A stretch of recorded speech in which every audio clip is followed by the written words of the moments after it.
The Garden Club was started around 1986 by a wonderful group of women. Marnie Mahoney was the impetus that got this going.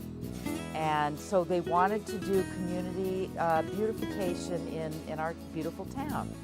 And one of the first projects they did was to completely do over the post office garden. I hear that it was very ugly and they took everything out. I know Linda Cesari worked on it, Bill Teague, whose wife Linda was in the garden clubs. They brought in beautiful boulders, did a beautiful gravel pathway, and over the years it has evolved, as all gardens do, and now we're really focused on drought-tolerant plants. It's very important because we have no water here in Del Mar, so everything we plant has to be drought-tolerant. Our projects came about, actually, I think the best way is to say by need, by looking at it and seeing, oh my goodness, how can we let this exist? Actually, at the library, though, what happened is they put an addition onto the library. And the wall, the retaining wall was crumbling on the south side, and they had trumped a number of the plants. So that was really the impetus to get going.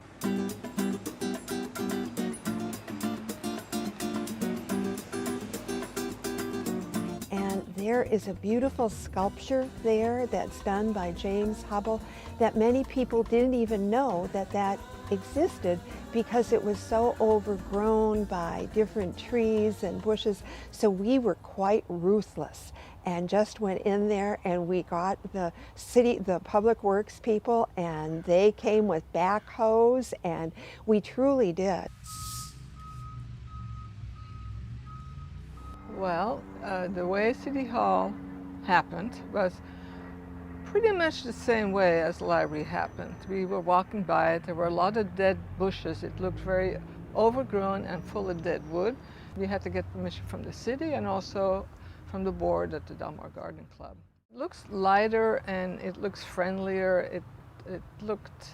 The building isn't the greatest right now, but making the garden better, the people that work there really appreciated it, because now when they sit on the benches there, it's lighter, it's airier, it's greener. It got real dusty because a lot of plants were dead. And anyway, I think it's just when you drive by, it gives people a sense of pride in their town.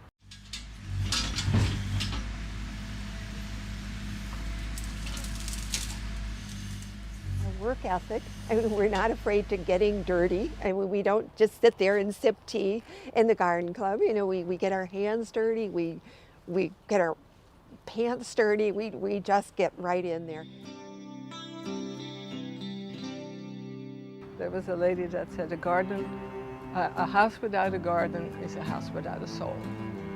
And I feel that way too.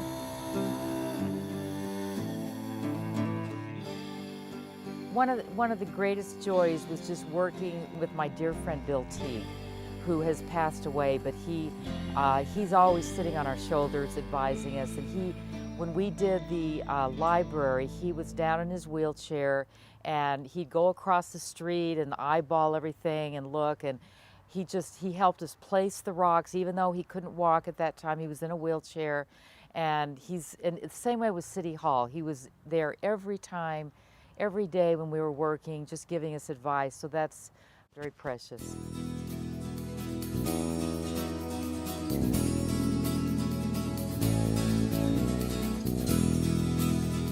Well, with the Del Mar Foundation, we work, and public works people, we work with them, and the Aztec people too. They are the landscape group, so we work with them also. Del Mar Garden Club has done several projects. Post office, crossing at 14th Street near Bullies, the library, the Crest Canyon, City Hall. I think we have our membership limited to 45 because we meet in different homes, members' homes. If you know somebody who is in the garden club, just say, oh, I want to become involved in the garden club. And then you put in an application for that. You can come into the garden club.